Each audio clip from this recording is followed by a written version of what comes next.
L'Europe veut introduire le modèle qui, pour l'Europe, c'est le modèle exemplaire allemand, qui est tout ce qui est bas salaire, tout ce qui est contrat précaire, intérimaire, CDD. Comme ça, du jour au lendemain, on les prend et on les met à la porte quand on en a envie. Et alors, quand on voit aussi les Allemands, tous ceux qui ont une pension, mais ils sont obligés de reprendre le travail parce qu'ils n'arrivent pas à mettre le bout en fin de mois.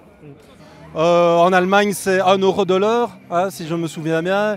1 euro de l'heure, est-ce que vous vous imaginez travailler à 1 euro de l'heure? Donc ça fera des travailleurs pauvres. Comme il y en a déjà aujourd'hui, ce sera encore pire demain. Si demain on arrive au modèle allemand, 1 euro de l'heure, ça deviendra impossible. Je crois que vraiment, si on continue comme ça, on va vers vraiment de gros problèmes sociaux, une tension sociale que les gouvernements ne sauront plus gérer. Parce que je vous dis, déjà actuellement, on a déjà difficile. Donc s'ils proposent un blocage sur plusieurs années, pour nous, ce ne sera pas intenable. Donc ce point-là, c'est un point de rupture pour nous. Et dans les entreprises, quand on discute avec les ouvriers, c'est quelque chose de très sensible pour eux. Il faut arrêter de croire que c'est tout aux actionnaires et plus rien aux travailleurs. C'est pas ça, en tout cas, notre vision de la société.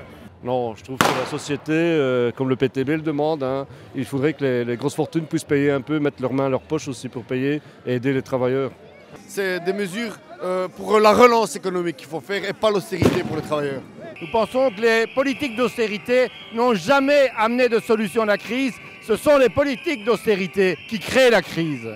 Le ministre du SPA, Monica de Koning, a fort attaqué en fait les syndicats et n'écoute pas vraiment les revendications. Qu'est-ce que vous en pensez?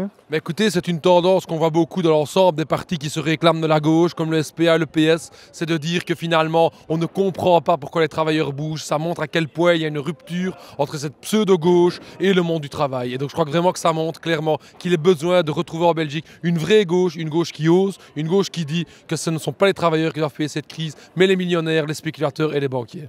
On est d'accord qu'il faut passer par une contribution plus importante de ceux qui ont les moyens et des moyens plus importants pour ceux qui sont dans la merde. Et aujourd'hui, plus que demain, les services publics, les services non marchands sont là pour aider les gens qui sont en difficulté pour une société plus égalitaire. Et donc évidemment, nous voulons une justice fiscale plus grande. Je crois qu'à un moment donné, le monde du travail doit se rendre compte que manifester un jour ou de temps en temps, c'est bien. Réunir 30 ou 40 000 personnes, c'est bien et c'est très bien et il faut continuer à le faire. Mais si on continue à ne pas être entendu, il faudra passer évidemment à quelque chose de beaucoup plus dur, je crois, dans nos actions. Et le plus dur, c'est peut-être faire des grèves à ce moment-là générales, voire européennes. Le gouvernement ne vous entend pas? Difficile, mais quand même, qu'est-ce que vous pour la grève générale? On est en route pour la grève générale. Le 15 mars, nous serons ensemble en grève.